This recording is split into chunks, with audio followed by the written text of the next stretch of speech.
আসলে দর্শকদের উদ্দেশ্যে পরিকল্পনা বলার আগে এই দেশের মাটি সম্পর্কে, মা সম্পর্কে, মাটি সম্পর্কে, দেশ সম্পর্কে কিছু না বললে ভালো লাগছে না। কারণ আমি যখন 17 বছর পরে দেশের মাটিতে পা রাখলাম, এ দেশের প্রতিটি ধূলিকণা যেন আমার কাছে আতরের মতো লাগছিল। আমি আবেগে উদ্বেলিত হয়ে গেছি।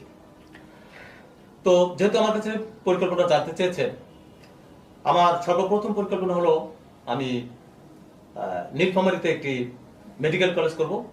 কারণ নীলফামারীতে কোনো মেডিকেল কলেজ নেই।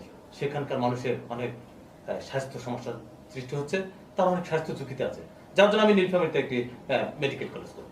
জনাব টি রহমান, দুঃখের সঙ্গে জানাচ্ছি আপনি নিশ্চয় জানেন 2018 সালে তো সেখানে একটি মেডিকেল কলেজ প্রতিষ্ঠিত হয়েছে এবং মানুষ সেখানে চিকিৎসা নিয়ে সুস্থ হচ্ছে এবং সেখানে ডাক্তারের চেয়ে রোগীর সংখ্যাই বেশি। তাহলে কি আপনি এই